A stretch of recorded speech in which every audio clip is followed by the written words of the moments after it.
முதல்ல மண்டையில இருக்கிற கொண்டைய மறைங்க சார். விஜய் என்ன அரசியல பேச மாட்டேன்றாரு. விஜய் என்ன சினிமா டயலாக் மாதிரி பேசுறாரு.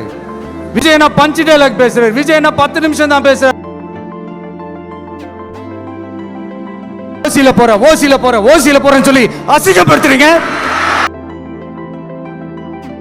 மேடம் ஜெயலலிதா மேடம் அவங்களும் ஒரே வார்த்தையில சொல்லி இந்த திமுகவை காலி பண்ணாங்கல்ல. எப்படி இருக்கு தெரியுமா? எனக்கு பயம் இல்ல அப்படின்னு சத்தமா சவுண்ட் விட்டுக்கிட்டே சத்தமா பாட்டு பாடிக்கிட்டே, தம்பி கீழே இறங்கு, தம்பி கீழே இறங்குப்பா, ப்ளீஸ் கீழே இறங்குப்பா.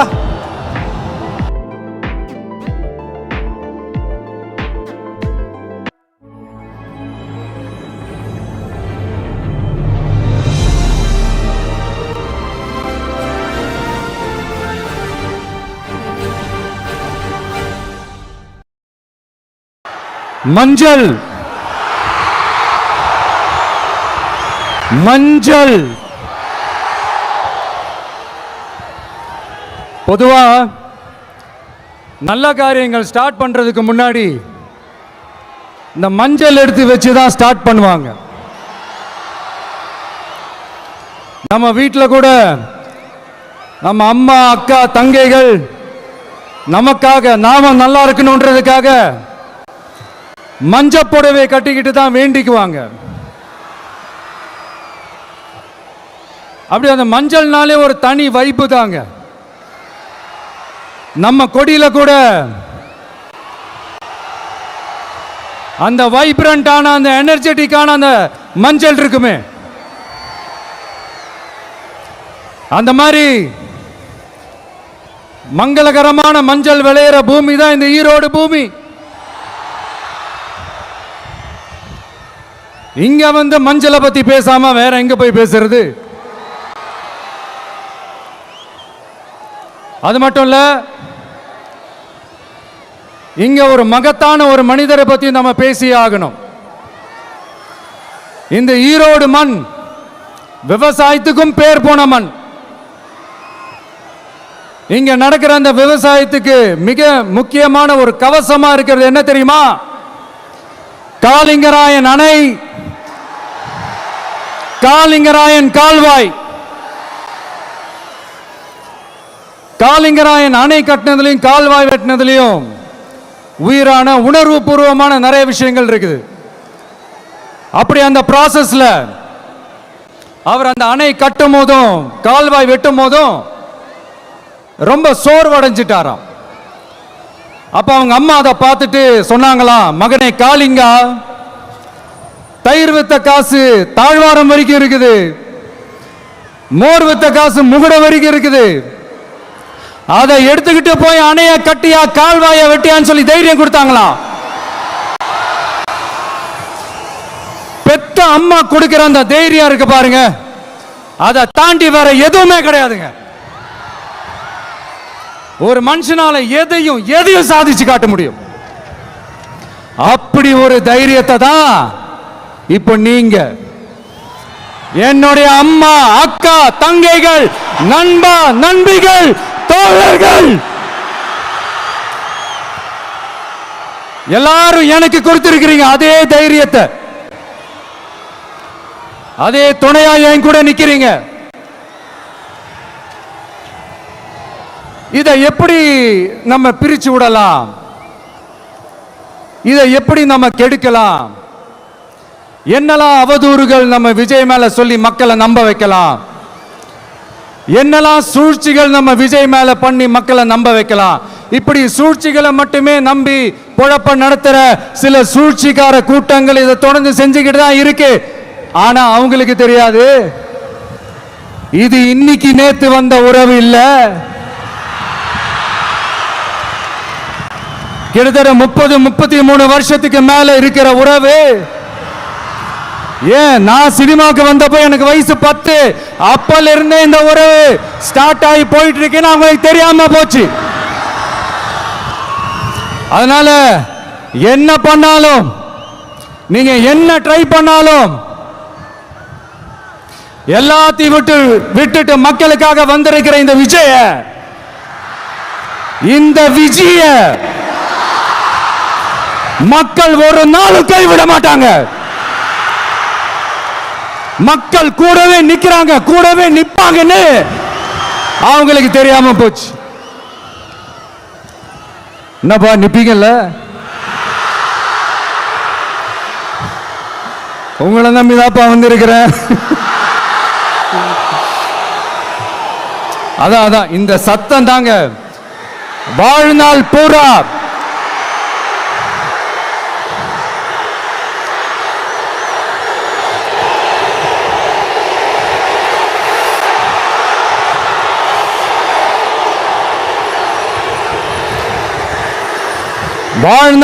உங்களுக்கு நன்றியோடவே இருப்பேன். இப்போ நம்ம காளிங்கராயன் அவர்கள் அணையை கட்டுறதுக்காக பவானிக்கு போய் பார்க்கும்போது ஒரு இடத்துல ஒரு பாம்பு வந்து உட்கார்ந்துச்சான், படுத்துச்சான்.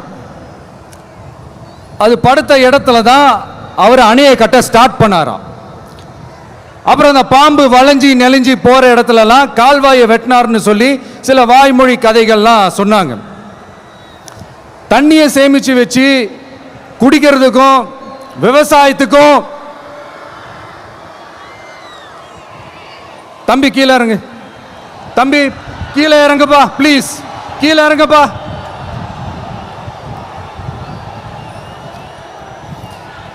ஓகே, தேங்க்யூ கீழே இறங்குங்க, கீழே இறங்குப்பா. நீ இறங்கினாதான் முத்தம் கொடுப்பேன்.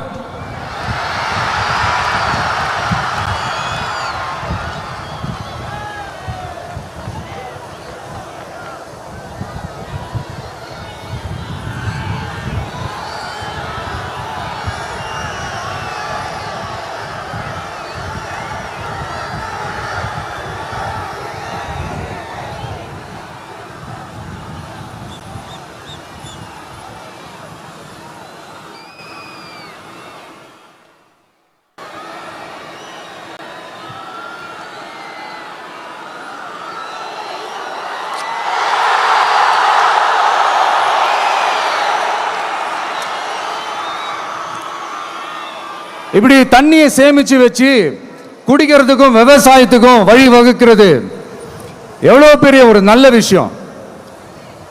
ஸோ இந்த மாதிரி நல்ல விஷயங்கள்லாம் செஞ்சிட்டு கதைகள் சொன்னா பரவாயில்ல, எதுவுமே செய்யாம கதைகளை மட்டும் அடிச்சு விடுறது எப்படி? அத்திக்கடவு அவிநாசி திட்டத்தை இன்னும் விரிவுபடுத்தினா அந்த 3 மாவட்டத்தில் இருக்கிற லட்சக்கணக்கான மக்களுக்கு எவ்வளவு பிரயோஜனமா இருக்கும். எத்தனையோ லட்சம் ஏக்கர் நிலங்கள்ல விவசாயம் நடத்தினா எவ்வளவு பிரயோஜனமா இருக்கும். ஏன் அதெல்லாம் பண்ண மாட்டேன்றீங்க? வள்ளுவர் கோட்டத்துக்கு காட்டுற அக்கறைய இங்க மக்கள் வாழ்வாதாரத்தில் கொஞ்சம் காட்டலாம்ல, ஏன் காட்ட மாட்டேன்றீங்க? இங்க என்ன கவர்மெண்ட் நடத்துறாங்களா இல்ல கண்காட்சி நடத்துறாங்களா? இந்த 21ஆம் நூற்றாண்டிலே மக்களை பத்தி எதுவுமே யோசிக்கிறது இல்ல.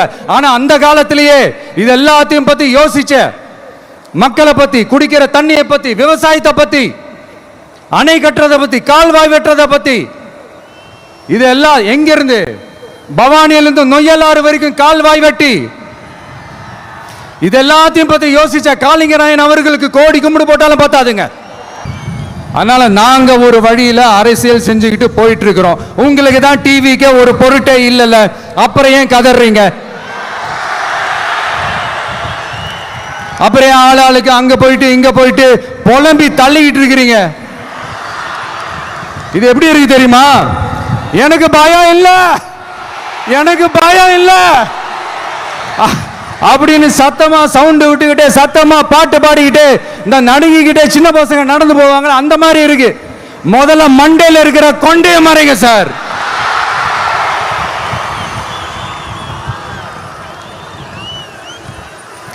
சும்மா மாறு வேஷத்துல மறு வச்சுக்கிட்டு மீடியா ஆளு ரேடியோ ஆளுன்னு இவங்க ஆளுங்களை மாத்தி மாத்தி அனுப்பிக்கிட்டு இதெல்லாம் என்ன மக்களுக்கு தெரியாதுன்னு நினைச்சிட்டு இருக்கீங்களா? மக்கள் எல்லாத்தையும் உன்னிப்பா கவனிச்சிட்டு இருக்காங்க. அதனாலதான் சொல்றேன், உங்களுக்கு நீங்க கொள்ளையடிச்சு வச்சிருக்கிற காசு தான் துணை. ஆனா எனக்கு என் மேல எல்லையில்லா பாசம் வச்சிருக்கிற இந்த மாசு தான் துணை.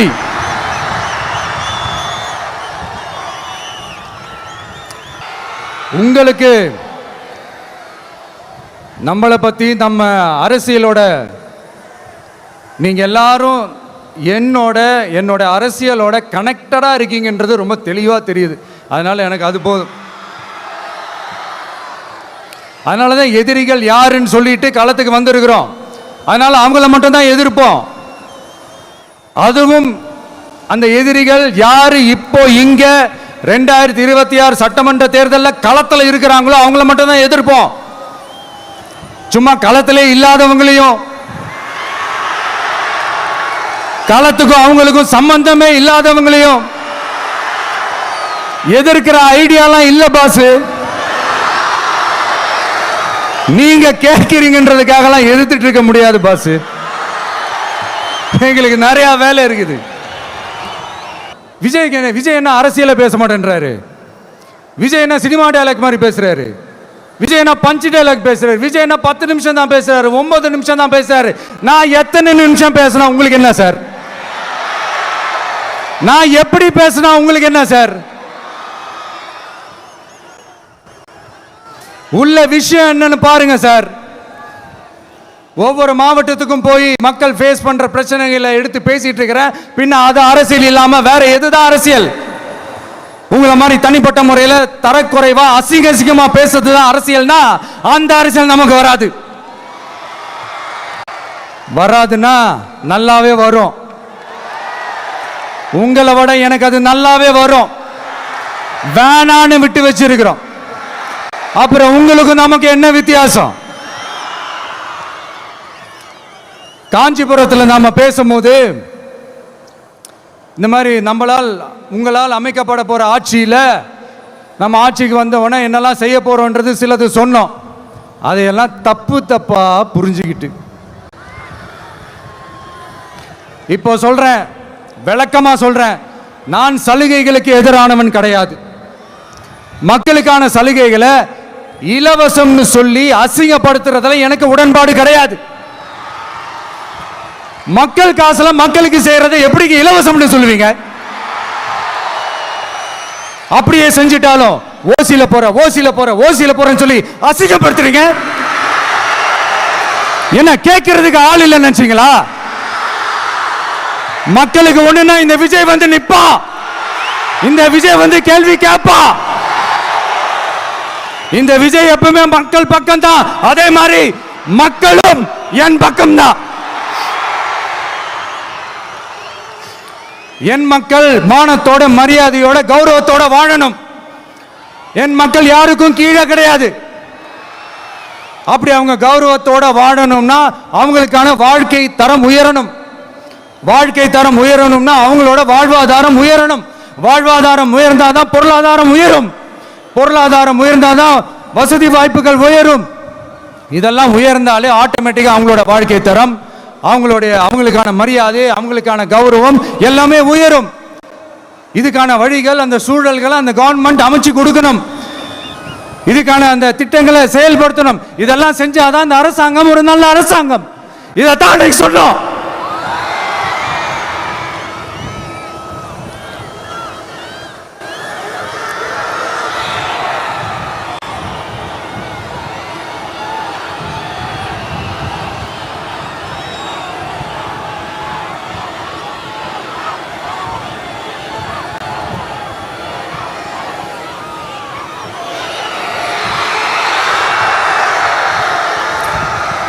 இதைத்தான் இன்னைக்கு சொன்னோம். உடனே சொன்னா மட்டும் போதுமா? எப்படி செயல்படுத்துவீங்க? நாங்க என்ன வாயிலே வடை சுடுறதுக்கு டிஎம்கேவா? டிவிகேடா?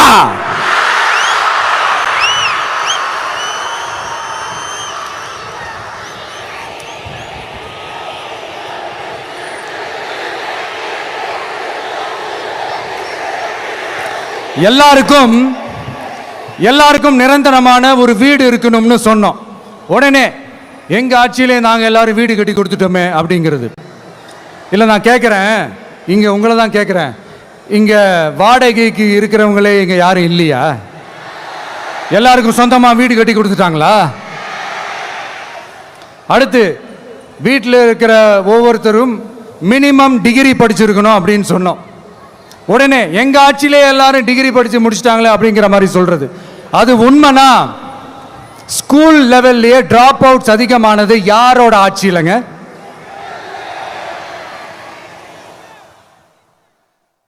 பசங்க பிள்ளைங்க யாரும் ஸ்கூல்ல சேரலன்னு சொல்லிட்டு எனக்கு தெரிஞ்சு 207 கவர்மெண்ட் ஸ்கூல்ஸ் மூடினது யாரோட ஆட்சியிலங்க? இதுல கல்வியில் சிறந்த தமிழ்நாடுன்னு டிராமா வேற.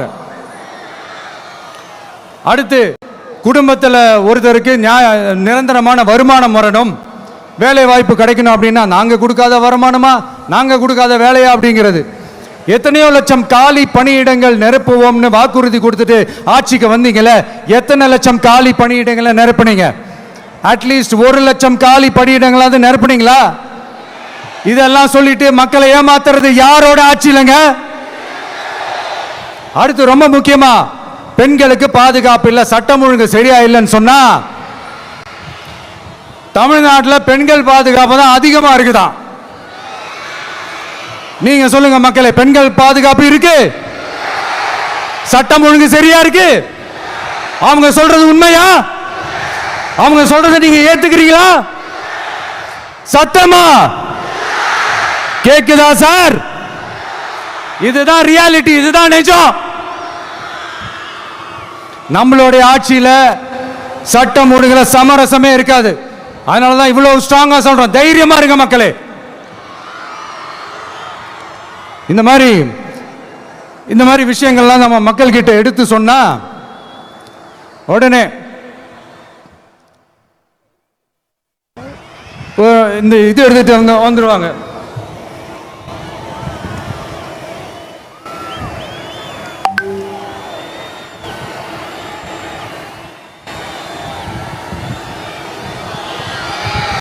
இந்த மாதிரி இதெல்லாம் என்னென்ன செய்ய போறோன்றது சிலதெல்லாம் காஞ்சிபுரத்தில் சொன்ன மாதிரி சொன்னா எல்லாத்தையும் தப்பா திருச்சி பேசிக்கிட்டு அவதூறு பரப்பிக்கிட்டு. நான் கூட யோசிப்பேன், எம்ஜிஆர் அவர்களும் மேடம் ஜெயலலிதா மேடம் அவங்களும் ஒரே வார்த்தையில சொல்லி இந்த திமுகவை காலி பண்ணாங்கல்ல. நான் கூட யோசிப்பேன், ஏன் இவ்வளவு ஹார்ஷா பேசுறாங்க, ஏன் இவ்வளவு ஹார்ஷா அவங்கள திட்டுறாங்கன்னு யோசிச்சது உண்டு. இப்பதானே புரியுது. அவங்க 2 பேரும் சொன்னதை இப்ப நானும் ரிப்பீட் பண்றேன். திமுக ஒரு தீய சக்தி, திமுக ஒரு தீய சக்தி, திமுக ஒரு தீய சக்தி, திமுக ஒரு தீய சக்தி, தீய சக்தி, தீய சக்தி, தீய சக்தி. என் நெஞ்சில் குடியிருக்கும் ஈரோடு மக்களே,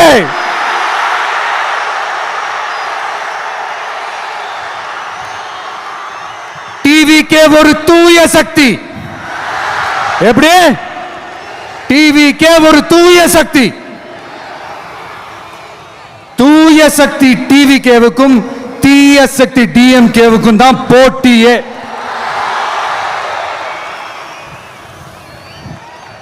என்ன முடக்கலாம்னு நினைக்கிறீங்க, ஆனா இந்த சத்தத்தை ஒரு நாள் உங்களால முடக்க முடியாது. மக்கள் விரோத திமுக அரசை வீழ்த்த மக்கள் சக்தியான நம்மளால மட்டும்தான் முடியும். அண்ணன் செங்கோட்டையன் அண்ணன் அவர்கள் நம்ம கூட வந்து சேர்ந்தது நமக்கு ஒரு மிகப்பெரிய ஒரு பலம். அந்த மாதிரி செங்கோட்டையன் அண்ணன் அவர்கள் மாதிரி இன்னும் நிறைய பேர் வந்து சேர இருக்கிறாங்க. அவங்க எல்லாருக்குமே அந்த உரிய அங்கீகாரத்தை கொடுப்போம். அது மட்டும் இல்லை, அப்புறம் இன்னொரு விஷயம் சொல்ல மறந்துட்டேன். இப்போ ரீசண்டாக ஒரு இடத்துல நம்ம சிஎம் சார் அவர்கள் பேசும்போது சொன்னாங்க, என் கேரக்டரையே புரிஞ்சுக்க மாட்டேங்கிறேன். இது சினிமா டயலாக் இல்லையா? நான் ஏதாவது பேசினா சினிமா டயலாகா, சார் பேசினா அது சினிமா டயலாக் இல்லையா, சிலப்பதிகாரத்திலிருந்து எடுத்ததா அந்த லைனு.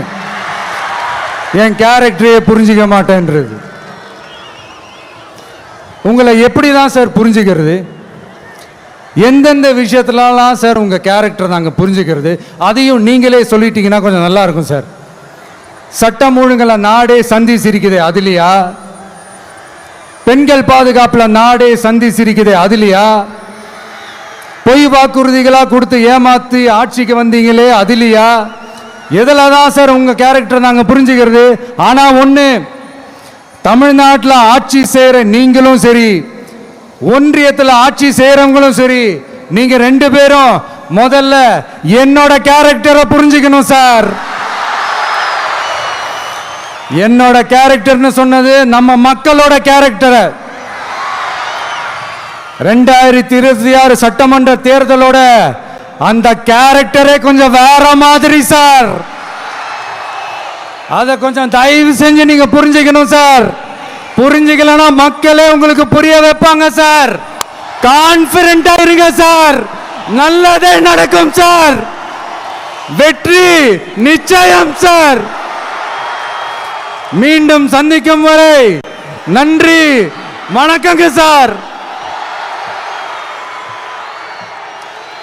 நண்பா, நண்பிகள், இங்கே எல்லாம் பார்த்தோம், எல்லாம் நல்லபடியாக நடந்தது.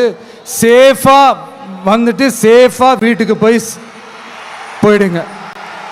எனக்கு எல்லாத்தையும் விட நீங்கள் தான் எனக்கு முக்கியம். தயவு செஞ்சு சேஃப்டியாக போயிட்டு வாங்க.